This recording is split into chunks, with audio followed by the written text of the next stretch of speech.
பெங்களூரு உயர்நீதிமன்றம் ஜெயலலிதா உள்ளிட்ட அனைவரையும் சொத்து குவிப்பு வழக்கில் குற்றமற்றவர்கள் என்று தீர்ப்பளித்ததை அடுத்து தனது மகிழ்ச்சியையும் நன்றியையும் தனது அறிக்கையின் மூலமாக தெரிவித்துள்ளார் ஜெயலலிதா. அந்த அறிக்கையில் அவர் கூறியிருப்பதாவது: இன்று 11/5/2015 கர்நாடக உயர்நீதிமன்றத்தால் வழங்கப்பட்ட தீர்ப்பு எனக்கு மிகுந்த மன நிறைவை அளிக்கிறது. என் மீது சுமத்தப்பட்ட அவதூறை நீக்கிய தீர்ப்பு இது. என் மீது எனது அரசியல் எதிரிகளால் சுமத்தப்பட்ட பழியினை துடைத்திட்ட தீர்ப்பு இது. நான் எந்த தவறும் செய்யாதவர் என்பதை உறுதி செய்த தீர்ப்பு இது. குடம் போட்ட தங்கமாக நான் மீள இந்த தீர்ப்பு வழிவகை செய்துள்ளது. கீழமை நீதிமன்றத்தில் வழங்கப்பட்ட தீர்ப்பிற்கு பிறகு என் மீது மாறா பற்றும் அன்பும் கொண்ட தமிழக மக்கள் இறைவனிடம் வேண்டியதற்கு இறைவன் அளித்த வரம் இது. இந்த தீர்ப்பு எனக்கு தனிப்பட்ட முறையில் கிடைத்த வெற்றி என்று நான் கருதவில்லை. நீதி நிலைநாட்டப்பட்டு தர்மம் வென்றது என்பதுதான் இந்த தீர்ப்பு. சூழ்ச்சிகள் என்றைக்குமே தற்காலிகமாக வெற்றி பெறலாம். ஆனால் இறுதி வெற்றி என்பது தர்மத்திற்கும் நேர்மைக்கும் தான் கிடைக்கும்.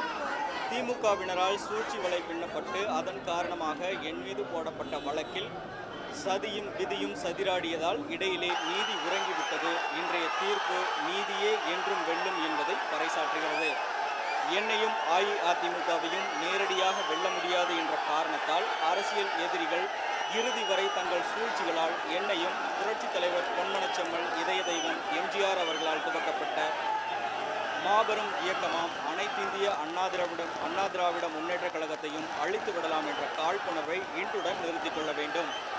நான் குற்றமற்றவர் என்பதில் முனையளவும் நம்பிக்கை குலையாமல் எனக்காக பிரார்த்தனைகள் மேற்கொண்ட என்னை வாழ வைக்கும் தெய்வங்களாகிய தாய்மார்களுக்கும் புரட்சித் தலைவர் எம்ஜிஆரின் இரத்தத்தின் இரத்தமான கழக உடன்பிறப்புகளுக்கும் அனைத்து தமிழக மக்களுக்கும் எனது மனமார்ந்த நன்றியை தெரிவித்துக் கொள்கிறேன்.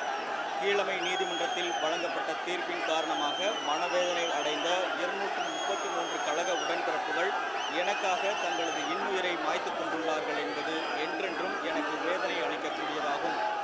நேற்று கூட 4 கழக உடன்பிறப்புகள் தங்கள் இன்னுயிரை மாய்த்து கொண்டுள்ளார்கள். இன்னும் சற்று நிதானத்தை கடைபிடித்திருந்தால் அவர்களும் தமிழக மக்களின் இந்த மகிழ்ச்சியை இன்று கொண்டாடியிருக்கலாம். தமிழக மக்கள் எல்லாரும் எல்லாமும் பெற வேண்டும் என்பதே எப்போதும் எனது அவா ஆகும். தமிழக மக்களின் நலனே என் நலன் என்று நான் என்றும் தமிழக மக்களுக்காக உழைத்திடுவேன்.